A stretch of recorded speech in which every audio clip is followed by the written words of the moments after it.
Nous allons nous tenir debout afin de lire quelques portions de la parole.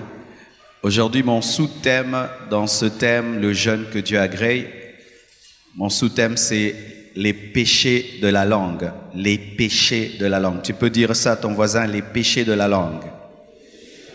Ton voisin de gauche, ton voisin de droite, celui de devant, celui de derrière, celui qui te sourit. Amen. Jacques 1, verset 26. La Bible dit, si quelqu'un croit être religieux, sans tenir sa langue en bride, bride c'est dire discipline, parce qu'on bridait les chevaux, afin de les dompter et de les conduire, on mettait un mors, quelque chose dans leur bouche pour les diriger avec des fils. Si quelqu'un croit être spirituel, sans tenir sa langue en bride, sans discipliner sa langue, mais en trompant son cœur, sa spiritualité est vaine. Amen. Quelqu'un qui dit être spirituel, mais qui ne discipline pas sa langue, n'est pas spirituel. Jacques 3, verset 5. De même, la langue est un petit membre et elle se vante de grandes choses. Voici comme un petit feu peut embraser une grande forêt. La langue est petite, mais elle peut détruire toute ta vie. Elle peut détruire ton jeûne, elle peut détruire ta prière, elle peut détruire ton ministère, elle peut détruire ton foyer, elle peut détruire tes amitiés, tes relations. La petite langue que tu as dans ta bouche, qui n'a que quelques centimètres, toute petite, qu'on ne voit presque pas, cette langue-là est un feu. Comme un petit feu peut brûler toute une forêt, cette petite langue-là, au-delà d'une forêt, peut brûler toute ta destinée. Il y a des gens qui ont des problèmes dans leur vie. C'est seulement parce qu'ils ne savent pas parler. C'est tout leur problème. Ils n'ont pas d'autres problèmes. Et même dans le domaine du jeûne, de la prière, la langue est capable de brûler tes prières et Dieu ne t'exauce pas. Et au verset 6, la langue aussi est un feu. C'est le monde de l'iniquité. La langue est placée parmi nos membres, suyant tout le corps et enflammant le cours de la vie, étant elle-même enflammée par la gêne. Jacques reconnaît que sur la langue, il y a le feu de l'enfer. Sur la langue, il peut avoir le feu de l'enfer, pas seulement le feu du Saint-Esprit. Lorsque tu parles par l'Esprit, le feu du Saint-Esprit est sur ta langue.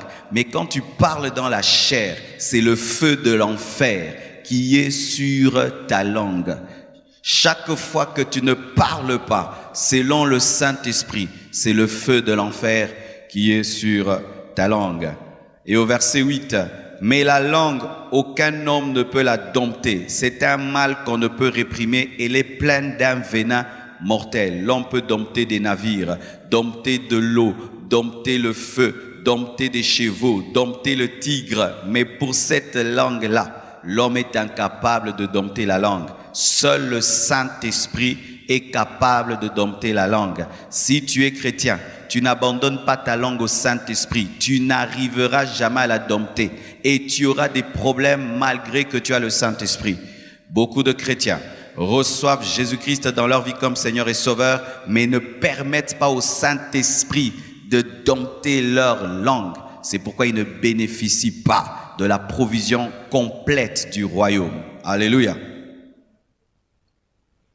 Et là, Dieu compare l'homme même à un serpent. Quand on dit la langue a un venin mortel, ce sont les serpents qui ont un venin mortel. Mais la Bible reconnaît aussi que l'homme aussi a un venin dans sa bouche. Par tes paroles, tu peux devenir un serpent. Je répète, par tes paroles, tu peux devenir un serpent. Et Dieu n'exauce pas les serpents. Alléluia. Dieu n'exauce pas les serpents. Les gens qui mordent, qui empoisonnent la vie des autres par leurs paroles, Dieu ne les bénit pas. 1 Pierre 3, verset 10. Si quelqu'un, en effet, veut aimer la vie et voir des jours heureux, qu'il préserve sa langue du mal et ses lèvres des paroles trompeuses. Si tu veux être heureux dans la vie, Dieu donne un conseil simple. Pierre, si tu veux, et tu aimes la vie, et tu aimes le bonheur, fais ceci. Préserve ta langue du mal. Dans le sens contraire, si tu veux le malheur et tu veux des problèmes dans ta vie, dis tout ce que tu veux dire. Alléluia. Dis tout ce qui vient. Dis, tu auras des problèmes dans ta vie. 1 Pierre 3, plutôt 1 Jean 3, verset 18. La Bible dit ceci. Petits enfants, n'aimons pas en parole et avec la langue, mais en action avec la vérité. L'amour remplit le cœur et peut sortir par la bouche. Mais quand la bouche parle sans que l'amour ne remplisse le cœur, cette langue-là est une langue hypocrite. C'est pourquoi la Bible interdit l'amour des lèvres sans que ce soit l'amour du cœur. L'amour doit commencer dans le cœur, ensuite dans les lèvres. Une langue déconnectée au cœur est une mauvaise langue. La langue doit toujours être connectée au cœur et un cœur en bonne santé, un cœur rempli d'amour. Si ton amour n'est que des lèvres, mais pas du cœur, ce n'est pas l'amour. Mais quand l'amour véritable remplit le cœur, il s'exprime aussi par des paroles. Alléluia. Lisons maintenant notre texte de base. Nous sommes dans... Quel est notre texte de base? Acclamez pour vous-même. Voici, nous avons prêché mercredi du verset 1er jusqu'au verset 3, c'est ça? Ok, verset 4 à présent. Ésaïe 58, verset 4. Voici, vous jeûnez pour vous disputer et pour vous quereller. Là, c'est la langue. Pour frapper méchamment du poing. Vous ne jeûnez pas comme le veut ce jour pour que votre voix soit entendue en haut. Que Dieu bénisse sa parole. Asseyez-vous, s'il vous plaît. Alléluia. Nous sommes en train d'enseigner sur le jeûne que Dieu agrée. Et nous voyons au verset 4, la Bible dit, « Voici, vous jeûnez pour vous disputer et vous quereller. » C'est-à-dire, pendant que vous êtes en train de jeûner, vous vous disputez et vous vous querellez. Vous frappez méchamment du poing, vous ne jeûnez pas comme le veut ce jour pour que votre voix soit entendue en haut. C'est-à-dire que les querelles et les disputes empêchent à Dieu d'entendre la prière. Et quand quelqu'un jeûne, le diable le pousse à se quereller, à se disputer. Il pousse des gens à te blesser, à faire des choses qui vont te pousser à te disputer, à te quereller, parce que Satan aussi lit la Bible et il sait que cela va empêcher que ta voix soit entendue en haut. Un homme qui ne sait pas utiliser sa voix en bas ne sera pas entendu en haut. La manière dont tu parles en bas avec les hommes détermine la manière dont Dieu va entendre ta voix quand tu lui parleras. Un homme qui ne sait pas parler aux hommes ne sera pas exaucé par Dieu quand il parlera à Dieu. Un homme qui ne sait pas parler aux hommes ne sera pas exaucé quand il va commencer à parler à Dieu. Si tu ne sais pas parler aux hommes, Dieu ne t'exaucera pas quand tu lui parleras. Pourquoi? L'homme est créé à son image, à sa ressemblance. Tu n'as jamais vu Dieu. Alors si tu ne peux pas aimer ton prochain que tu vois et bien lui parler, comment peux-tu dire que tu aimes Dieu que tu n'as jamais vu? Quand tu parles à Dieu, tu es doux. Seigneur Jésus, s'il te plaît Jésus. Mais quand tu parles aux hommes, tu es méchant. Tu as un ton de la voix pour les hommes, un ton de la voix pour Dieu. Dieu, c'est la douceur. Dieu, c'est le respect. Mais tu ne respectes aucun homme quand tu parles. Tu parles pas bien aux hommes. Mais quand tu es devant Dieu, tu es respectueux. C'est pourquoi quand tu jeûnes, tu pries. Dieu ne t'exauce pas. Ce n'est pas seulement la foi qui engendre les miracles, mes frères. Ce n'est pas seulement avoir la foi. Dieu peut tout. Non. Notre manière aussi de parler aux hommes détermine comment Dieu entendra nos voix en haut. Et aujourd'hui, je veux nous parler des péchés de la langue. Le plus grand péché de la langue que nous connaissons, c'est le mensonge. Alléluia. Les mensonges. Qui a déjà menti? Tu vois, tu vas mentir aussi à l'église. Qui a déjà menti dans sa vie? Oh, il y a des gens qui n'ont jamais menti. Ah là, tu veux mentir. Qui n'a jamais menti? Qui a déjà menti? Vous voyez? Mais si je pose la question ici, qui a déjà pratiqué la sorcellerie? Il y a peu de gens qui ont pratiqué la sorcellerie. Si je pose la question, qui a déjà été dans l'occultisme? Il y a peu de gens qui étaient des occultistes. Qui a déjà volé? Il y a peu de gens. Mais pour ce qui est de mentir, tout le monde se retrouve dedans. Pourquoi? Les péchés de la langue sont très faciles. Très, très faciles. C'est pourquoi les chrétiens pêchent beaucoup avec leur langue, parce que les péchés de la langue sont faciles. Et comme c'est un péché facile, c'est un péché qui est très destructeur, parce que nous le commettons aisément. Depuis que nous sommes enfants, nous sommes des grands menteurs. Nous mentons quand nous avons renversé de l'eau, quand nous avons cassé la tasse, quand nous avons cassé le verre. Et les parents ne nous ont pas tapés parce qu'on a menti que c'était l'autre. Et depuis que tu es enfant, tu es un menteur et tu peux continuer à l'être jusqu'aujourd'hui. Dieu n'exauce pas la prière des menteurs. Mon frère, si tu es dans le mensonge et tu jeûnes, tu pries, Dieu ne t'exauce pas. La manière dont tu parles sur la terre détermine comment Dieu t'exauce au ciel. Mentir, c'est quoi? Ne pas dire la vérité.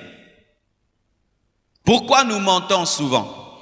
Parce que dire la vérité amène des problèmes. Aujourd'hui, dans ce monde, si tu dis la vérité, tu auras des problèmes. Et beaucoup de chrétiens ont appelé le mensonge sagesse. C'est la sagesse, c'est la stratégie.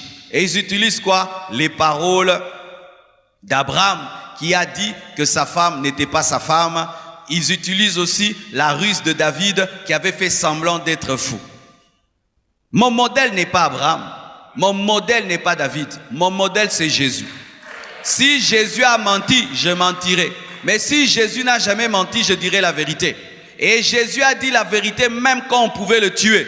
Alléluia. C'est Jésus ton modèle en parole. Ce n'est pas Abraham, ce n'est pas David. C'est Jésus ton modèle en parole. Oh non, il y a tel frère très spirituel. Des fois, il ment pour se sortir des problèmes. Ce n'est pas ce frère spirituel-là qui est ton modèle. C'est Jésus ton modèle. Mes frères et sœurs, arrêtons cette vie chrétienne sans bilan. Moi, je n'aime jamais faire des choses pour les faire. Je réfléchis toujours. Je fais ça. Est-ce que ça marche? Quelqu'un qui tous les jours de sa vie sème sur ce ciment, année après année, sans faire le bilan si ça pousse ou pas, n'est pas sage. Toute ta vie, tu pries, tu pries, tu pries, tu pries. Mais fais le bilan de ta vie de prière. Pourquoi tu pries, Dieu ne t'écoute pas? Peut-être tu sèmes sur le ciment. Tu es un menteur. Tu es un menteur, mais qui prie beaucoup. Alors quand tu parles à Dieu, ta bouche sent mauvais. Il n'y a pas le parfum dans ta bouche. Arrêtons de mentir. Arrêtons de corrompre. Arrêtons toutes ces choses-là qui, dans la bouche, ne sont pas de Dieu. Le mensonge, c'est dire le contraire de la vérité à 100%. À 100%. La vérité est noire, mais toi tu dis que c'est blanc. Mais il y a un autre péché de la langue que j'appelle la demi-vérité. La vérité est noire, mais tu ne dis pas qu'elle est blanche, tu dis qu'elle est grise. Le gris, c'est le mélange du noir et du blanc. Les demi-vérités. Voici une demi-vérité. Tu viens d'une boîte de nuit. Et avant que tu ne rentres à la maison, tu es passé dans une pharmacie. Je te pose la question, d'où viens-tu? Tu me dis de la pharmacie. Est-ce que tu as menti? Est-ce que tu as dit tout? C'est ça la demi-vérité. Tu viens d'une boîte de nuit. Après la boîte de nuit, tu passes à la pharmacie parce que tu as tellement bu que tu as eu des maux de tête, tu t'achètes un Novalgine et puis tu rentres à la maison. Mais quand on te pose la question consiste à connaître tout ton parcours. Qu'est-ce que tu as fait pendant toute la journée? Mais toi, tu prends une partie que tu peux dire et tu caches l'autre. Tu dis, j'étais à la pharmacie. Tu as fait une demi-vérité. Et la demi-vérité est un mensonge. Ananias et Saphira avaient apporté une demi-vérité. Ils ont apporté la moitié. Ils n'avaient pas tout pris. Ils ont apporté la moitié. Quand on se sanctifie, bien-aimés frères et sœurs, on quitte les demi-vérités. Quand on est un vrai chrétien, on dit toute la vérité. Tu viens d'où? J'étais dans la boîte et puis j'étais à la pharmacie. Comme ça, la personne peut t'aider pour te dire, il n'est pas bon d'aller dans les boîtes de nuit, ça te détruit. Mais quand tu ne dis qu'une partie, il va maintenant te donner des conseils sur la pharmacie. C'était quelle pharmacie telle? Non, ce n'est pas une bonne pharmacie, il faut aller dans telle pharmacie. Alors que ton vrai problème, ce n'est pas une bonne pharmacie, tu es lié à une vie de boîte de nuit. C'est comme quelqu'un qui ment un médecin. Tu as mal à la tête, mais tu dis que tu as mal au pied. Je te donne les médicaments pour le pied. Est-ce que vous dites toute la vérité? Vous dites toutes les vérités? Ou vous cachez en partie? Et d'autres, votre vie, ce n'est que le mensonge et des demi-vérités toute ta vie. Et même ceux qui nous suivent à l'étranger. Des gens qui mentent sur leurs documents, leur nom, leur mariage, mais il faut voir des gens qui ne sont pas mariés, mais qui disent qu'ils sont mariés, ils font des faux mariages, ils font des faux documents, ils ont des faux noms, d'autres changent leur âge, il a 40 ans, il dit qu'il a 27 ans, et toute sa vie, il ne fait que dire qu'il a 27 ans. Beaucoup même de sportifs mentent sur leur âge. Pourquoi? Pour continuer à jouer à un ballon, tu deviens un menteur et tu vas en enfer parce que tu voulais jouer à un ballon. Des demi-vérités pour voyager. Mes frères et sœurs, quand on est chrétien, on dit la vérité. Notre maître s'appelle la vérité. Il n'y a pas de vie chrétienne sans vérité. Et c'est devenu rare de trouver des chrétiens qui disent la vérité. Même à l'église. Akio wangana otalo. Des chrétiens mentant et te regardant. Il ne va même pas froncer les sourcils. Il sait qu'il est en train de mentir et il te regarde. Et c'est la faute de Dieu que ta vie de prière soit improductive. Est-ce que c'est la faute de Dieu que tes jeûnes ne soient pas entendus? Comme je l'ai dit mercredi, Dieu n'exauce pas un ventre vide. Dieu n'exauce pas la fatigue. Dieu t'exauce quand tu vis selon sa parole et ses principes. Un autre péché de la langue, la médisance. Qu'est-ce que la médisance? La médisance, c'est dire une vraie chose sur quelqu'un, mais une mauvaise chose qu'il a faite, afin de le détruire. C'est ça la médisance. Quelqu'un s'enivre, et toi, tu vas le dire partout.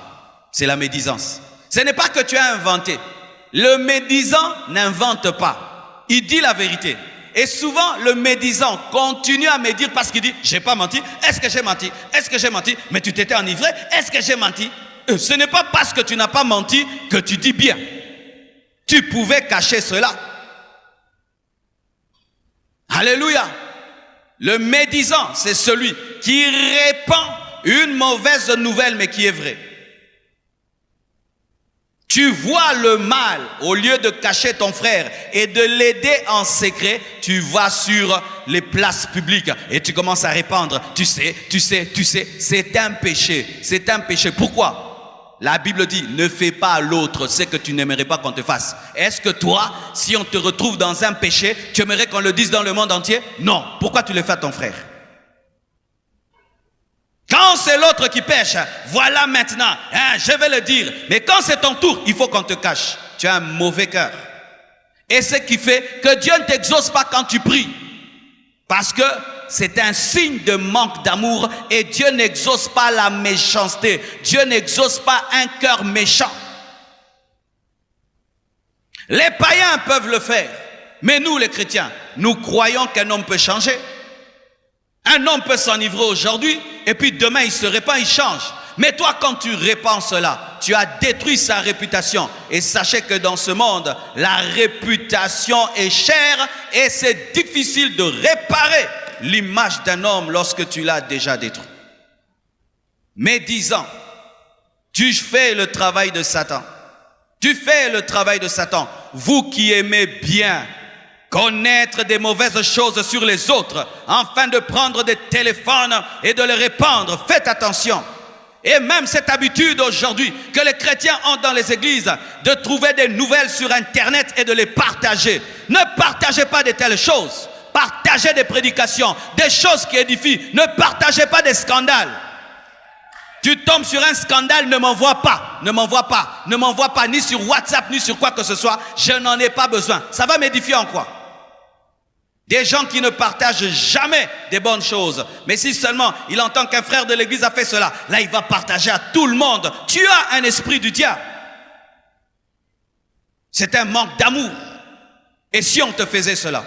Si on te faisait cela, aucun de nous ici ne peut dire qu'il est parfait. Chacun de nous des fois branche dans un domaine quelconque. C'est pourquoi tu demandes pardon à Dieu avant de dormir. Alors si Dieu lui faisait la médisance, tu pêches toute la journée et puis tu confesses ton péché et le prophète ne le voit pas. Dieu n'est pas médisant. Sinon Dieu allait commencer à révéler même les confessions au prophète. Mais le prophète ne peut pas voir un péché confessé parce que Dieu l'a effacé.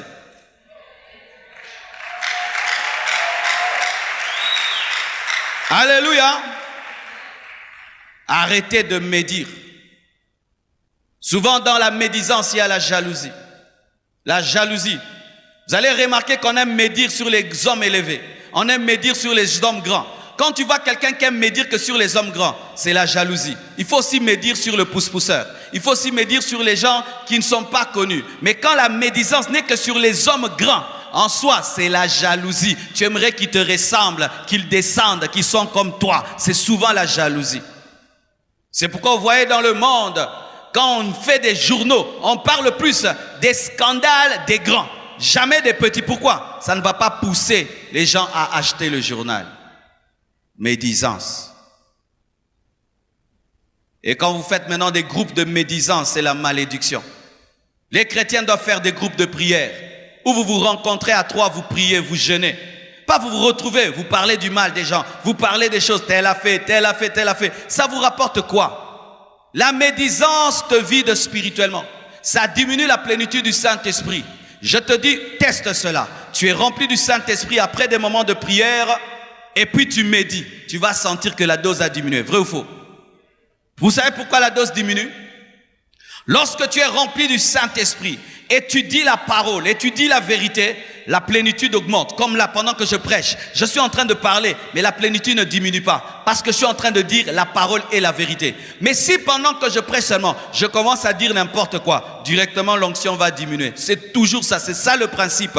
Et dans ta vie, quand tu es à la maison et tu ne fais que parler du mal des gens, toutes ces onctions que tu reçois dans la prière sont perdues pour rien. Tu n'as ni prêché avec, ni prié avec, ni imposé les mains à quelqu'un. C'est parti comme ça, en train de chip, chip, chip, chip, chip. Tu passes 3 heures du temps à genoux, affamé, pour que Dieu te oigne, et puis tu prends cette onction, tu la répands par terre. Tu n'es pas intelligent. Gardez vos langues. Lorsque tu vois le mal, garde ça pour toi. Fais-en un sujet de prière, un sujet d'intercession. Tu vas remarquer dans ta vie, ce sera difficile de médire sur la vie de quelqu'un qui est dans ta liste de prières. Si je prie pour un frère, afin que Dieu le délivre de l'homosexualité, jamais je vais me dire, parce que c'est un malade, c'est mon malade, je suis en train de prier pour que Dieu le délivre. Tu sais pourquoi tu médites sur les gens? Parce que tu ne pries pour personne. Tu es un chrétien sans amour. Tu ne pries pour personne. Tu n'as le souci de personne. Alors tu peux détruire la vie de tout le monde parce que tu n'as le souci de personne. Avez-vous déjà vu un médecin médire sur son malade? Les médecins, ils savent quand même telle autorité a le sida, telle autre a ceci. Vous avez déjà entendu un médecin le dire? Jamais. Pourquoi? Il espère la guérison. Mais nous sommes plus que des médecins. Nous sommes le sel de la terre, la lumière du monde.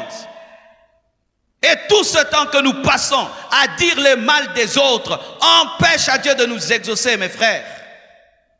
Quand vas-tu arrêter de parler mal? Quand vas-tu accepter que le Saint-Esprit discipline ta bouche? Car c'est avec la même bouche que nous prions.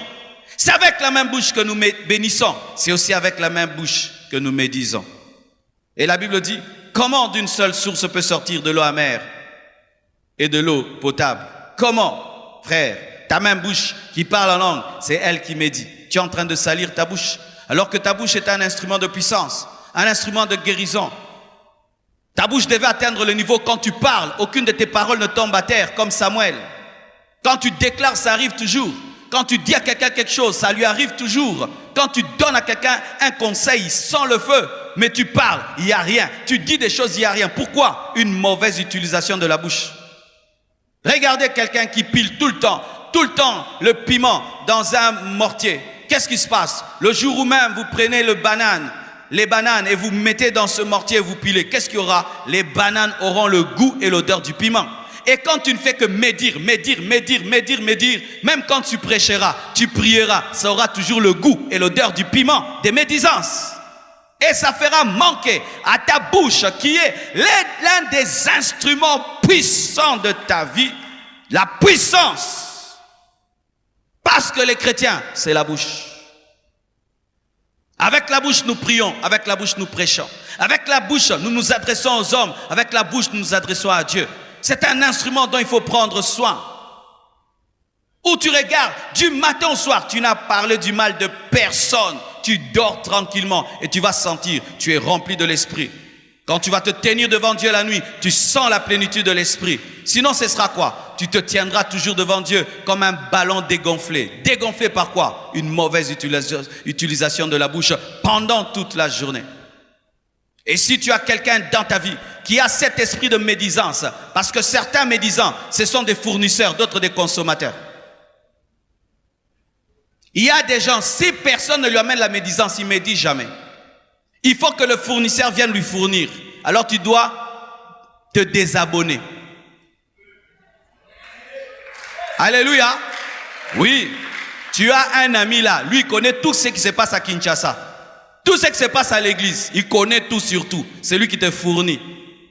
Et quand il te fournit, tu commences maintenant à médire. Il faut te désabonner. Il faut lui dire, frère, ne viens jamais plus me dire des bêtises. Amen. Hein? Si tu viens me parler, parle-moi de bonnes choses.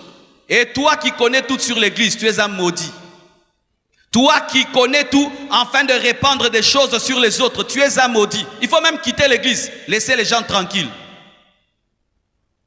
Tu décourages les gens, mais tu ne pars jamais. Il faut partir, il faut quitter. Il faut aller dans une autre église ou rester à la maison. Souvent les gens qui ont un esprit de médisance à l'église, ils ne quittent jamais l'église. Ils sont là, en train de médire, répandre. Tu sais, lui, il a fait. Tu vois le prédicateur là, il fait là. Tu vois le modérateur là, il fait là, il fait là, il fait là. Mais il part jamais, mais il décourage les autres. Es-tu différent d'un sorcier? Es-tu différent d'un démon?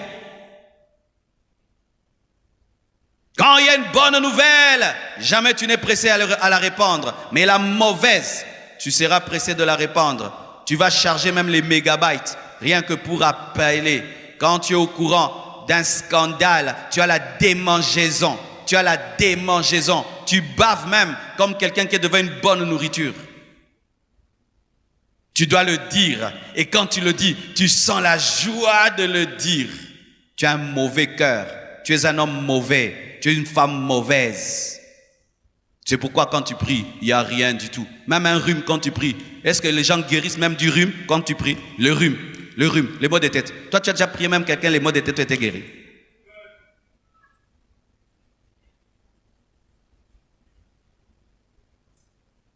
Tu as déjà vraiment prié, tu pries, ça arrive. Pas des hasards. Tu pries, ça arrive. Tu sais que moi, quand je parle à Dieu, ça arrive. Tu as déjà vécu ça. Tu n'as jamais vécu ça. Mais pia. Frère, cadenasse la bouche. Amen, hein?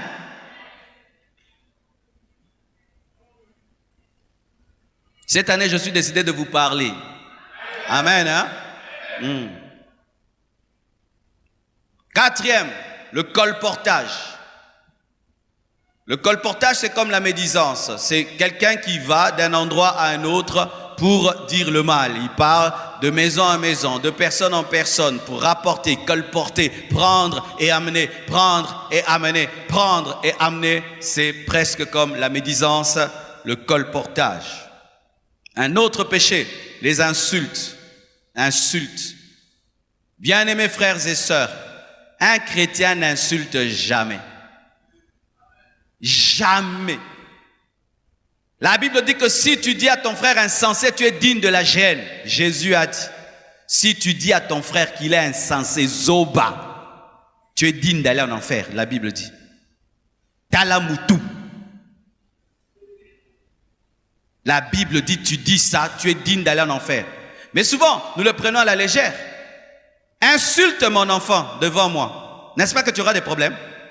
Insulte seulement mon fils devant moi. N'est-ce pas que tu auras des problèmes? Des sérieux problèmes. Mais non, lui, il est le fils du Dieu vivant, tu l'insultes. Tu auras des problèmes, mes frères. Insulte le fils du prince. Insulte-le. Tu vas te retrouver où? En prison, n'est-ce pas? Mais tu insultes qui? Le fils de Dieu. Celui qui est assis à côté de toi, ce n'est pas une personne ordinaire. C'est un chrétien, c'est un enfant de Dieu. Quand quelqu'un dit enfant de Dieu, c'est enfant de Dieu.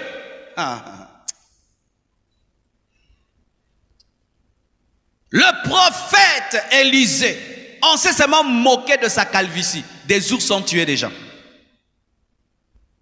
On sait, et c'était vrai, il avait aussi la calvitie. Mais Dieu a tué ses enfants. Combien d'ours te tuent? Combien? Tu as été tué par beaucoup d'ours, tu es là. Tes études ne vont plus bien. Tu sais pourquoi? Un ours a tué tes études, a mangé tes études. Depuis que tu as insulté un chrétien, tu as insulté un pasteur. Un ours a mangé ta matrice. C'est pourquoi tu n'as pas d'enfant. Depuis que tu as insulté un serviteur de Dieu, un chrétien. Un ours a mangé tes affaires. Depuis que tu as insulté un chrétien. Des fois, vous allez trop loin, cherchant des sorciers dans vos familles, alors que la sorcellerie est dans vos bouches. Vous insultez les gens. Tu vois quelqu'un là, tu l'insultes. Regarde cet homme-là. Et vous insultez et des gens que vous connaissez et ceux que vous ne connaissez pas. Mais vraiment, tu ne t'aimes pas. Hein? Et des gens que tu connais et des gens que tu ne connais pas. Vous insultez et des païens, et des chrétiens, des ouins des dieux, des sorciers, des magiciens. Vous insultez tout le monde. Vous insultez vos parents. Vous insultez vos femmes. Un homme qui insulte sa femme, mais il s'insulte lui-même. Quand tu insultes ta femme, c'est comme si je m'insulte. Tu insultes ta femme, d'autres insultent leurs enfants. Des parents, pendant le jeûne, ils insultent les enfants. Il y a des parents qui ont un don à insulter les enfants. Vous ne pouvez savoir à quel point l'insulte d'un parent peut détruire la vie d'un enfant. Tout le monde peut dire à un enfant, tu n'es pas beau. C'est pas trop grave.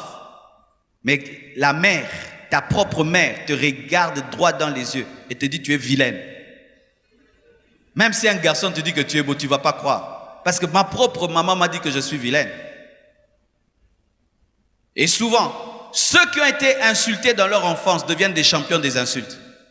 Vous qu'on a insulté dans votre enfance, avez-vous dominé cela pour devenir des personnes qui parlent bien ou vous vous vengez sur tout le monde? Et j'en parlerai pendant le séminaire Alpha 40 sur la guérison des blessures intérieures, comment les blessures proviennent des insultes.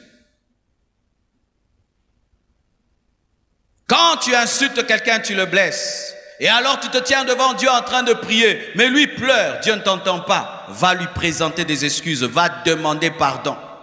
Et aujourd'hui au Congo, je suis étonné. Insulter, c'est devenu des blagues. Les gens, quand ils sont très familiers, ils s'insultent. Quand vous êtes très amis, c'est quand ça donne la permission de s'insulter. C'est pourquoi des fois j'évite trop de proximité avec les gens, parce que les Congolais, si tu deviens trop proche de lui, c'est comme si ça lui donne maintenant la permission de te manquer. Il respecte que les choses qui sont loin. Quand tu es loin de lui, il te respecte. Quand tu t'approches là, il en profite pour te manquer.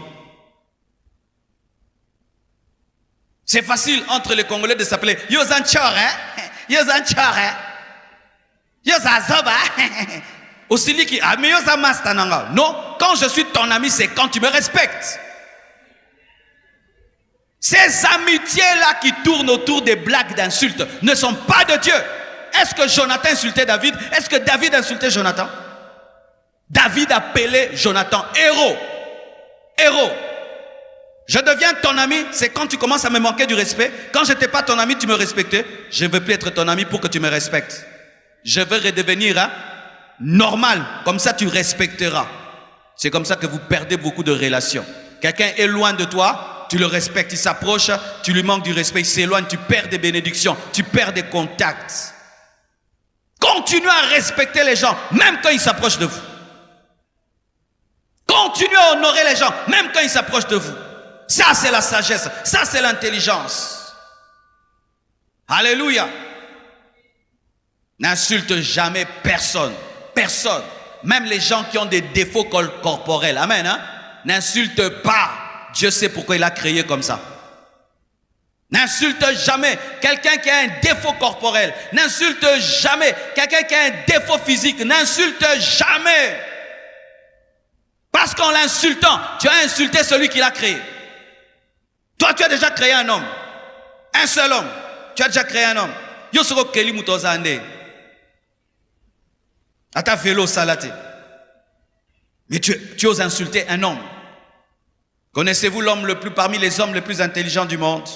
Parmi les hommes les plus intelligents, parmi les personnes, je crois peut-être c'est la 3e personne la plus intelligente du monde. Vous savez, elle est où?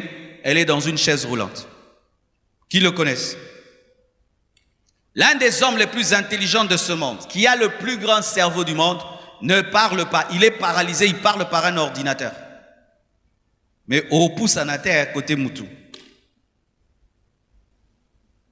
Et les gens s'amusent à insulter, à insulter, à insulter. Alors que quand tu insultes, tu es en train de faire une contre-adoration. Parce que louer l'œuvre de Dieu est une adoration, mais insulter, c'est insulter Dieu. Combien de fois tu as insulté Dieu en insultant sa créature? Et d'autres se spécialisent en insultes. Ils se glorifient même d'être des grands insulteurs, si ça se dit.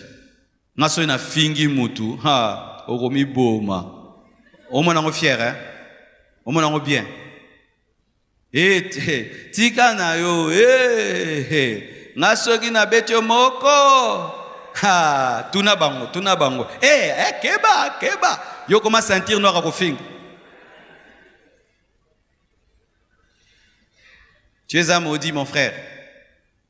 Au lieu que tu sois honoré par tes conseils, qu'on dise que toi, quand tu conseilles, c'est extraordinaire. Quand tu parles, il y a la grâce. Quand tu parles, il y a les versets. Non, toi, quand tu insultes, quelqu'un peut se tuer. Et tu es fier de ça. Même à l'église ici, on te connaît. On t'évite. Frère, on t'évite. Tu sais que quand les hommes t'évitent, les bénédictions aussi t'évitent. Vous que les gens évitent parce que vous ne parlez pas bien. Ce ne sont pas que les gens qui vous évitent, même vos propres bénédictions vous évitent. Ton travail t'évite, ton mariage t'évite, tout est tes bénédictions, tes connexions t'évitent. Toi tu es fier là, les gens ont peur de moi. Non, la bénédiction a peur de moi, il faut dire ça. C'est la bénédiction qui a peur de toi. Regarde, est-ce que tu es bien dans la vie? Tu es grand, tu es élevé. Toi qu'on évite, tu te glorifies comme un porc épic, que personne ne s'approche. Un porc épic. Il est fier. Les gens ne s'approchent pas parce qu'ils savent moi quand je parle. Mais ils te laissent dans ta pauvreté, ils te laissent dans ta médiocrité, ils ne te donnent aucun conseil, ils ne t'aident même pas. Chez vous à la maison, on te laisse dans ton coin parce qu'on sait que tu parles bizarrement, même ton père, ta mère, tout le monde le sait, et tu es dans ton coin alors qu'ils peuvent t'aider, te donner un conseil, t'aider. C'est pourquoi tu es en train de souffrir dans ta vie. Tu te retrouves comme ce paralytique qui était à côté de la piscine que personne ne pouvait jeter dans l'eau. Je vous assure, ce paralytique-là, c'est une malobama B. Comment tu peux rester toutes ces années à côté de l'eau, personne ne t'aide? Personne pour te jeter. Vous connaissez ces malades-là qui parlent mal? Il y a des gens quand il est malade, à Komisko Mangala. Tu lui donnes l'eau froide. Tu, y a un moto. Et la preuve qu'il parlait mal, quand Jésus vient lui parler, au lieu qu'il demande la guérison, il n'y a personne.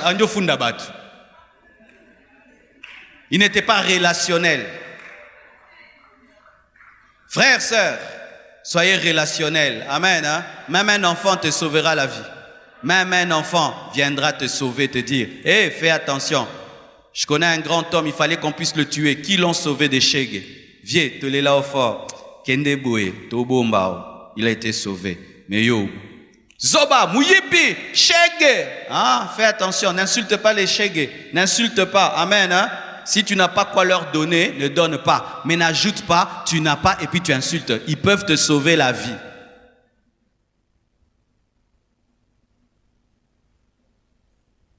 Les moqueries. Vous tous qui habitez des maisons, qui habitent une maison en étage, arrêtez ces choses de vous placer sur les fenêtres pour regarder le quartier. Je répète, arrêtez ces choses de vous placer sur la fenêtre afin de regarder le quartier. Le 90% de ceux qui font cela deviennent des moqueurs. Pourquoi? Parce que quand tu es en haut, tu regardes tout. Tu regardes comment il a. Tu le critiques. Tu les critiques, tu les critiques, tu les critiques, tu les critiques, tu les critiques. Des moqueurs. L'un des principes pour vivre longtemps, la Bible dit, ne t'assieds pas en compagnie des moqueurs. Ne t'assieds pas sur leur banc. Quiconque ici est un moqueur, ne sois pas son ami. Je te le dis, je suis ton pasteur, je te donne la permission. Brise cette amitié. Des gens qui aiment que se moquer des gens. C'est moquer des maisons des gens, des habits des gens, des chaussures des gens, de tout des gens, des coiffures des gens, de tout des... Vraiment, toi, tu te moques de tout. Et bon, yoza danger. Yoza danger. Yoza danger. Yo beba soso la yo. Ba simba yo, ba panza yo. Si ba ko kuto makambut. Et ce qui est bizarre, des fois, tu vois des gens se moquer des gens qui les dépassent. La personne là te dépasse en tout, mais elle est humble, elle ne parle pas. Toi, tu parles trop, mais elle est qui? Des fois, c'est la jalousie. La jalousie, des fois, nous pousse à nous moquer des gens qui ont ce qu'on n'a pas. Arrêtez de vous moquer des gens. Voici un secret pour se moquer de personne. Étant donné que tout homme est créé par Dieu, tout homme a une qualité. Car c'est seulement les démons et le diable qui n'ont pas de qualité. Dans tout homme, il y a une qualité. Alors concentrez-vous sur les qualités des gens et vous trouverez quoi dire de bon sur eux pour ne pas passer votre temps à vous moquer des gens. Alléluia. Quelqu'un peut avoir une vilaine veste, un mauvais pantalon, mais il a des belles chaussures. Concentre-toi même sur ces chaussures. Tes chaussures sont belles. Alléluia. Ainsi, tu as au moins quelque chose de bien. Arrêtez de vous concentrer sur les défauts des autres. Concentrez-vous sur leurs qualités. Ainsi, vous n'aurez pas de quoi vous moquer. Les moqueries nous poussent toujours à dénigrer les gens, à diminuer les gens. L'homme qui abaisse les autres s'abaisse lui-même. Mais l'homme qui élève les autres est élevé par Dieu. Mon frère, tu veux que Dieu t'élève, élève les gens par tes paroles. Arrête de dénigrer les gens. Quelqu'un dit, j'ai eu mon diplôme avec 50%. Hein? Yo vraiment, yo zoa quitter, yo kela ki mawa. Mais dis-le, ah, vraiment, Dieu t'a fait grâce, hein? Mais courage, mon frère, Dieu va t'aider encore. Alléluia. Pourquoi tu ne peux pas dire ça? Pourquoi tu ne peux pas dire ça? Je glorifie Dieu. J'ai eu le visa pour aller à Brazza. Wapi, kakawa. Mais au moins, bimikin. Nakanse oke poto mikili. Et d'autres même, tu vas en Europe, tu descends à tel endroit. Waneza poto lissusute. Angleterre ne poto. Pourquoi vous êtes comme ça? Oui, la première fois que je vais en Europe, j'arrive à Bruxelles et je dis aux gens, je suis à Bruxelles. Il y a des gens qui m'appellent de la Hollande. Ah, il y a moi ça soupotote. Ndeko, mutazatane sengo komi, olongole sengo.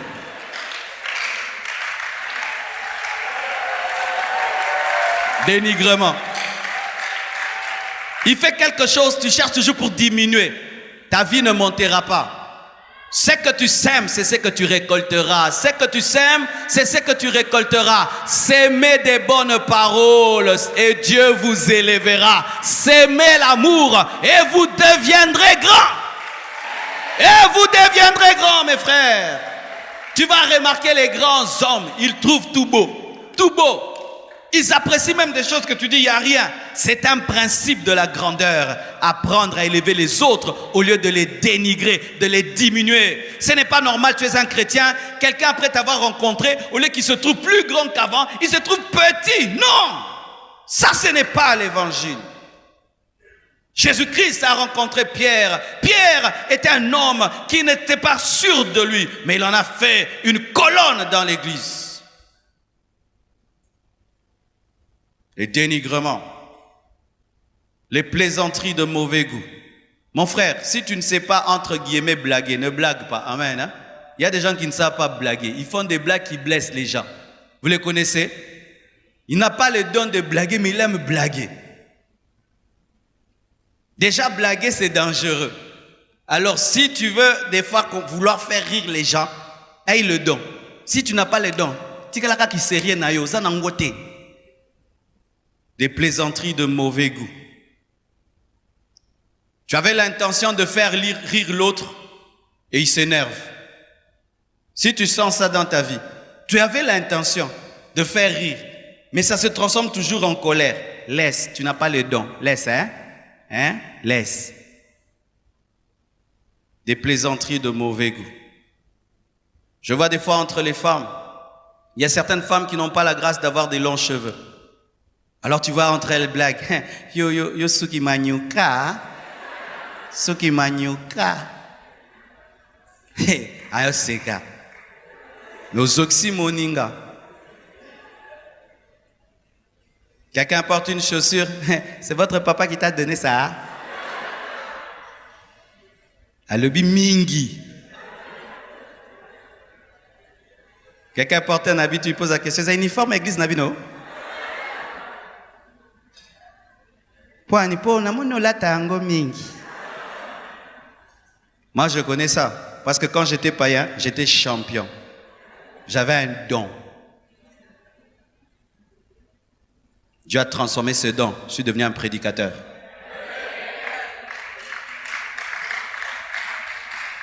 Comment tu peux être si talentueux à faire des plaisanteries de mauvais goût? Tu as comme quelqu'un ici à côté de toi qui te dit Lobaboué, Lobaboué, Lobaboué. Tu as comme une voix là qui te parle. Toi, le Saint-Esprit te donne jamais des prophéties, des paroles de connaissance. Mais pour blesser les gens par des blagues, tu es toujours inspiré. Tu dois être délivré. Et il y a même des gens, quand seulement tu commences à blaguer, qu'est-ce qu'ils font? Ils partent, n'est-ce pas? Ils savent que cette blague-là finira mal. Mais toi, tu es en train de rire. Les gens sont en train de se fâcher. Mais toi, tu ris. Mais si ce qui te fait rire m'énerve, arrête de plaisanter.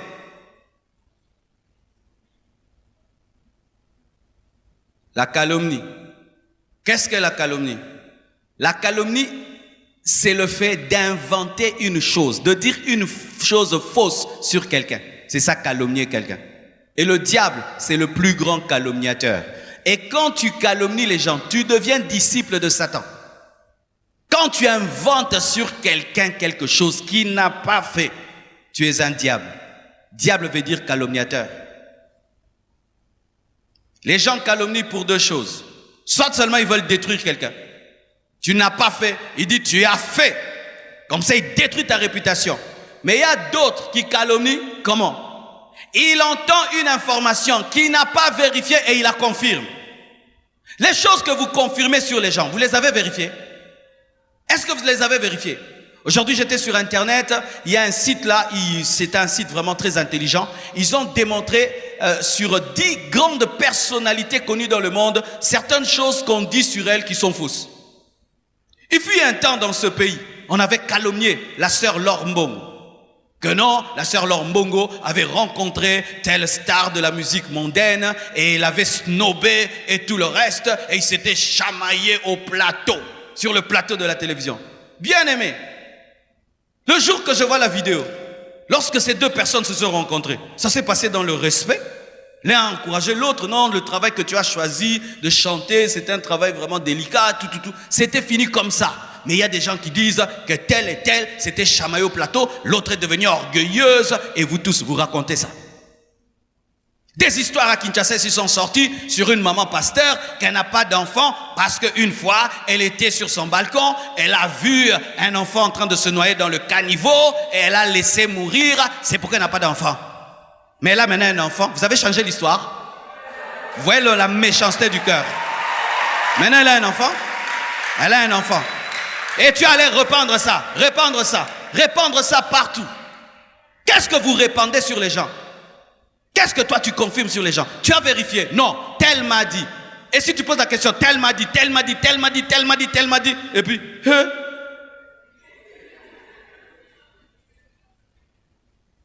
vous confirmez des choses. Vous allez sur Internet, vous lisez des choses sur quelqu'un, et puis vous le confirmez. Vous entendez quelque chose, et vous le répandez. Quand il s'agit de vous, vous voulez qu'on vérifie. Mais quand il s'agit des autres, vous répondez. Qui aimerait qu'on puisse confirmer les choses sur lui sans vérifier? Qui? Personne. Même les tribunaux de ce monde. Quand on attrape même quelqu'un, on a la présomption d'innocence. Les païens, dans leur droit, on dit qu'il y a la présomption d'innocence. Mais à l'église, il n'y a pas de présomption d'innocence. Ndenge balobi ezakaka bongo mayeninga kapamba pambate namu pepe ningi sarangoti. Il n'y a pas de fumée sans feu. Un jour, on te fera ce que tu fais aux gens. Un jour, on confirmera quelque chose. Tu n'as pas fait. Bien-aimés frères et sœurs, quand j'étais au début de ma foi, j'étais comme ça. Oh, tel pasteur est magicien. Oh, magicien. Tel magicien. Je croyais facilement. Un jour, Dieu m'a dit, tu sais, quand je t'élèverai, on dira que tu es aussi magicien. J'ai dit, oh, moi, jamais. Je n'ai pas touché à la sorcellerie. Dieu me dit, tu verras. Et quand Dieu me parle comme ça, je sais toujours qu'il y a des leçons.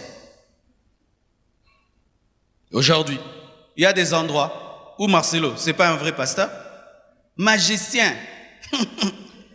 Au milieu de inconscient, qui est inconscient ou non conscient. Quelqu'un affirme, il affirme vraiment. Au milieu de oh, le belangato, Marcelo Bazami Balé. Et vous tous ici, pour eux, vous êtes des envoûtés, que je vous envoûte. Hein? Mais si quelqu'un dans une loge, il faut aller chercher son nom. Quelqu'un qui peut être franc-maçon mais né dans aucune loge. Loge à moi, mais il y a des gens qui affirment. Alors quand cela m'est arrivé, des gens qui ne te connaissent pas, ils affirment que tu es magicien. Je dis, oh, donc moi aussi, quand je croyais facilement, il se pourrait aussi que j'avais affirmé des choses qui n'étaient pas vraies.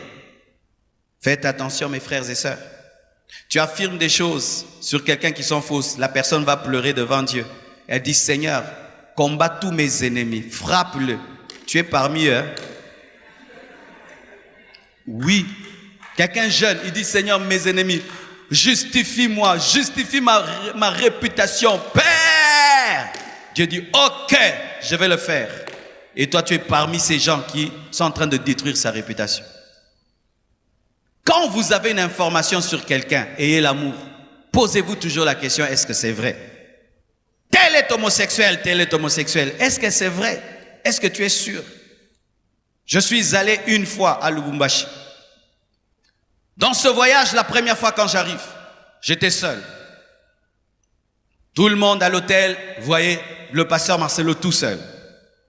3 jours après, Maman Blanche est venue. Et quand elle est venue, elle est arrivée à l'hôtel, elle s'était habillée, elle était en jupe, blouse. Vraiment, elle était très, très, très cool, classe. Elle n'avait pas porté de pagne ni de foulard. Et moi, je suis allé la prendre et pour l'amener dans la chambre. J'ai remarqué les gens au comptoir là.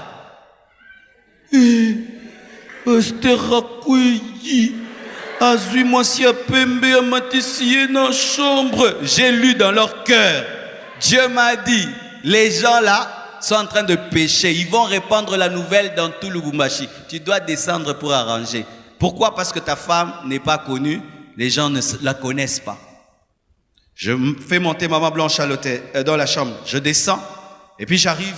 Alors il fallait que j'introduise. Je commence. Est-ce que je peux avoir le code Wi-Fi? Et il me donne le code Wi-Fi. Et puis je dis, c'est madame, hein, elle vient d'arriver, c'est ma femme et tout. Basiba kendaki. Wana zole zelande na kobenga. Akweya wa na mwasi ya pembe. Akweyi na mwasi na ye moko. Il a commis l'adultère avec sa propre femme. Imaginez maintenant que je ne sois pas descendu pour expliquer, parce que je n'étais pas non plus obligé, et que eux répandent. Le pasteur Marcelo est venu à l'hôtel avec une femme, ceci, cela, alors que c'est un propre. Quelle malédiction! Quelle malédiction! Tu l'as fait sur quelqu'un. Cette information que tu véhicules partout sur les gens, même sur les hommes de Dieu, tu es sûr? Tu as vérifié? Tu sais dans quel esprit la personne là a donné l'information? Voici un secret. Quand tu vois quelqu'un répandre une nouvelle sur quelqu'un, pose d'abord cette question. Est-ce que cette personne l'aime? La première question. Pourquoi il le dit? Il le dit par amour? Il aime? Il est jaloux? il est aigri, il aimerait sa place. Pourquoi tu dis ce que tu dis? Je viens là, je viens te dire, tu vois le frère Sion, il a fait ça. Tu dois te poser, pourquoi le pasteur peut venir me parler de Sion? Tu dois être intelligent. Pourquoi? Parce que derrière chaque action, il y a une motivation. Alléluia. La vulgarité. Dites la vulgarité.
J'ai rien contre les Mongos, mais souvent il y a un problème avec les Mongos. Les Mongos ont une vulgarité naturelle, une vulgarité tribale. La vulgarité, c'est dire des insanités, mais sans se sentir sale. Dire des choses qui peuvent pousser les gens à fuir, mais toi tu es très à l'aise. Une fois, je vais dans un deuil d'un frère, sa femme était morte. Et pendant qu'on sortait, une maman de 60 ans en train de pleurer, mais elle pleurait des insanités. Donc j'avais envie de mettre des watts dans mes oreilles pour ne pas l'entendre. Mais elle est très à l'aise, mais aole la biloko moko. Oumituna maman. Donc sentir qu'à kola bongo, n'a pas insanité. Comment tu dis les insanités si facilement? Les vulgarités. Tu les dis et ça ne te dérange pas. Et même, tu aimes bien le faire avec les femmes, les gens contraires. Tu aimes bien dire ça aux femmes ou aux hommes, des garçons, quand ils parlent à une fille, des insanités. Tu sais pourquoi tu le dis? Parce qu'au fond de toi, tu es sale, tu es impur. Tu es impur. Et il est chrétien, mais il est plein de vulgarité. D'autres, c'est la méchanceté. Des paroles blessantes, sans assaisonnement. La Bible dit que vos paroles soient assaisonnées de sel. Amen. Hein? Il faut chaque fois que tu parles, mais tu pèses. Quand je parle à un adulte, je pèse. C'est un papa. Quand je parle à un jeune garçon, je pèse. Quand je parle à quelqu'un, je sens lui, il est trop fragile, je pèse. Quand je parle, je dis c'est un nouveau converti, je pèse. Parler en évitant de faire mal. Il y a certains des fois qui me copient mal. Quand je prêche là, je parle de la part de Dieu. Mais dans mes relations comme ça, je ne suis pas comme ça. Et il y a des gens maintenant, ils font ça là. Non! C'est pourquoi il y a des gens qui disent, le pasteur, il y a deux pasteurs. Il y a l'un là-bas et l'autre ici. C'est vrai. Je ne peux pas te parler là en bas comme je parle ici. Ici, je m'adresse à la foule. Mais quand je m'adresse à toi, je dis, mon frère, pourquoi tu fais ça? C'est pas bien. Est-ce que tu trouves que ça se fait? Mais ici, frère! Alléluia! Parce qu'aussi, il faut avoir un style quand tu prêches pour captiver les gens. Mais quand je te parle, je dois utiliser la douceur, la sagesse, la stratégie. Ici, je peux haranguer, mais quand je suis là, je te parle autrement. Mais il y a des gens, n'est pas le belarabat. N'est pas le belarabat. Démon, sort! Toi, viens! Il n'y a pas de douceur. C'est pourquoi il y a même des femmes qui ne veulent pas épouser les serviteurs de Dieu parce qu'ils parlent tout le temps avec l'autorité qu'ils utilisent pour chasser les démons. Tous les enfants dans la chambre, tous les enfants, venez à genoux, levez les mains, priez. Éteignez la télévision. Alléluia.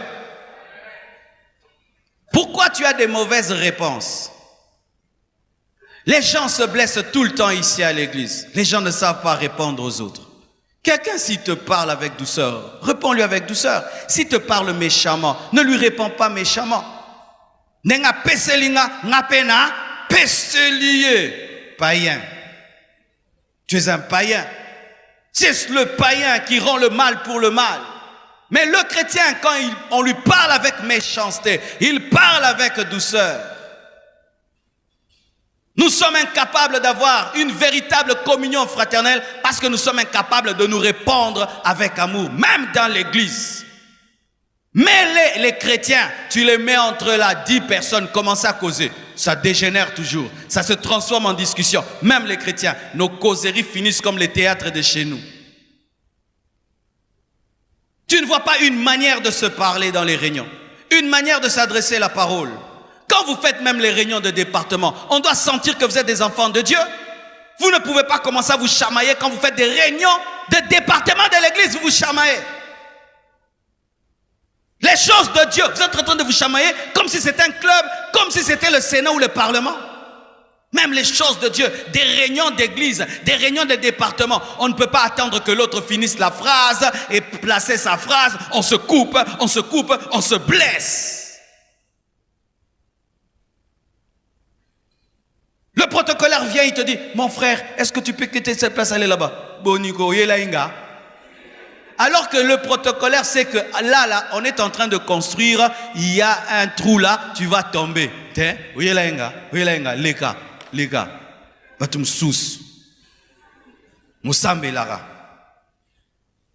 C'est quoi ça? Vous n'êtes pas converti. Vous n'êtes pas converti. Quand quelqu'un est converti, on le sent par sa manière de parler. Ça te coûte quoi quand on te dit de changer de chaise, de dire merci, tu changes de chaise? Ça te coûte quoi? Ça te coûte quoi? Pourquoi venir à l'église et ne pas changer notre manière de parler aux autres? Comment quelqu'un, tu quittes la maison et tu parles aux gens sans tenir compte que tu peux déconcentrer quelqu'un dans tout le culte, rien que par ta mauvaise parole?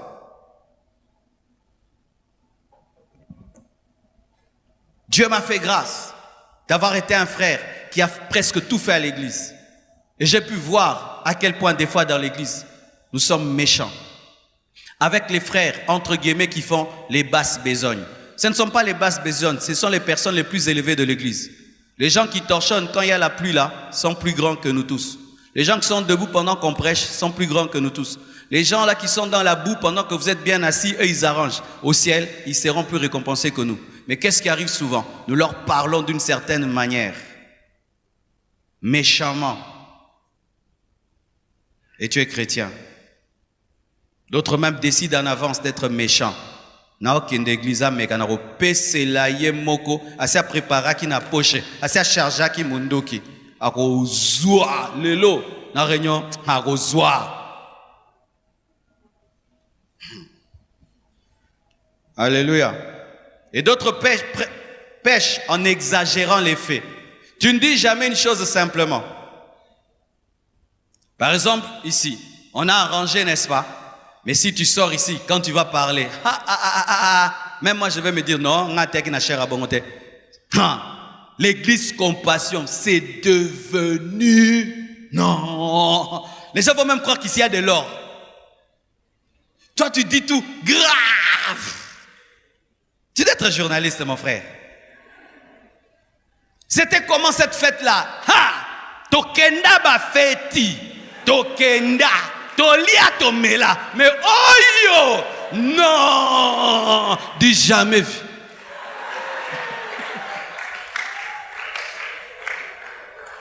Pourquoi tu ne dis jamais les choses telles qu'elles sont?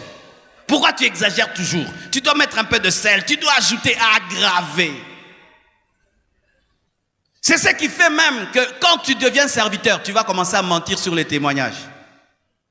Tu pries. Un paralytique marche, tu dis, c'était terrible, des paralytiques, un paralytique est comme D. Frère, le S là c'est le mensonge, tu as mis D, S, D, c'était un D. Frère, c'était comment quand tu as prêché? C'était une gloire incroyable. On est recru que nous étions dans la chambre haute, comme au temps de Wesley de Finney. La gloire, bien-aimé, arrête. Les exagérations, c'est le mensonge. Vous êtes à combien de membres? 12 000 déjà. 12 000. Vous avez quitté combien? 2 000.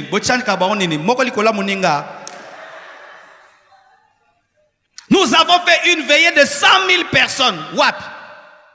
Dans le stade des martyrs, quand on a venu à Bisso. Ah, venu à Bisso comme stade des martyrs. Vous avez 100 000. Des mensonges même. Les églises mentent sur le nombre de fidèles, mentent sur ceux qui font des mensonges, des exagérations. C'est pourquoi quand on entre dans des mensonges pareils, il n'y a pas de miracle et de prodiges. Mes chers frères, vous qui prêchez, tu voyages. Un aveugle a vu, dit un aveugle. Aucun aveugle n'a vu, ne dit pas. Dis les âmes ont été sauvées, les âmes ont été délivrées, la parole a été prêchée. N'ajoute pas. Tu n'es pas en course ni en guerre avec qui que ce soit. Tu veux épouser une femme, dis la vérité. Je gagne $50. N'ajoute pas 0 à la fin.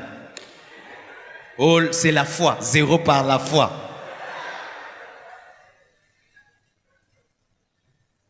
Quand j'étais jeune, j'ai menti en exagérant. Et c'est quand Dieu m'a délivré du péché de la langue. J'étais un jeune qui avait grandi dans l'aisance. Mon père nous a fait grandir dans une grande richesse, mais après mon père a eu des problèmes. Alors on a eu une baisse financière et sociale.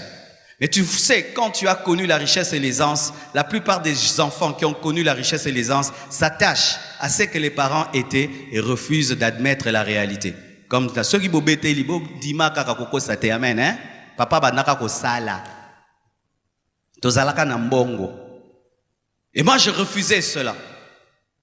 Alors quand il fallait que j'étudie, que je suis venu à Kinshasa, malgré que mon père n'avait plus beaucoup de moyens, il s'était efforcé de nous mettre dans une école très bien, très chère.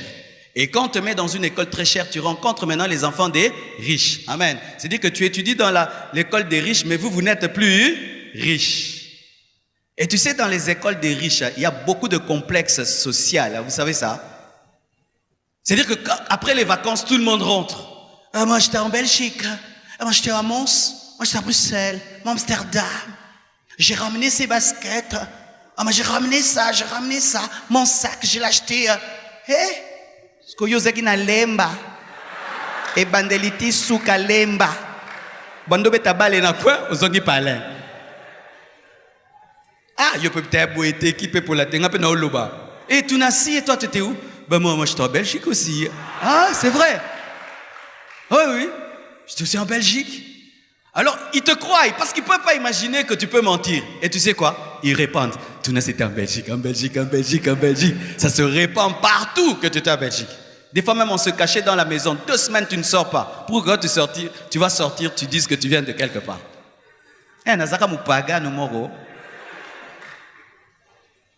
Et là, mes frères et sœurs, ça se répand. Et tu sais, quand tu as trop menti, des fois, tu oublies les mensonges. Un jour, ça me revient. Et au fait, tu n'as si. Il paraît que tu étais à Bruxelles et tout. J'ai menti, j'ai oublié. Non, c'était en Allemagne, c'était... Et directement là, avec un démon à côté de toi, tu dis, tu vois ces chaussures-là, mon père m'avait ramené quand il était parti aussi en Allemagne. Je vois un avion qui passe, un hélicoptère. Je crie, oh papa! Oui? Il dit quoi? Oui, c'est mon père, il est pilote dans l'armée, tout. Et j'avais en ce temps-là des catchs, des militaires. J'ai dit, il m'a ramené ça d'ailleurs quand il était aux États-Unis. Oui? Là, les gens me craignent. Eh, Tounassi, vraiment son père et tout. Et moi et mon ami, on s'entendait pour mentir quand je jouais au football. Lui, il était un peu gros, je l'appelais Mandungu, le fils de Mandungu, mais il n'était pas fils de Mandungu. Quand je lui passe la balle, Mandungu, lui me passe Kengo. Et quand les jeunes entendent, ah, moi na Kengo na Mandungu, bobé tabalé. Je vous dis la vérité, exagéré.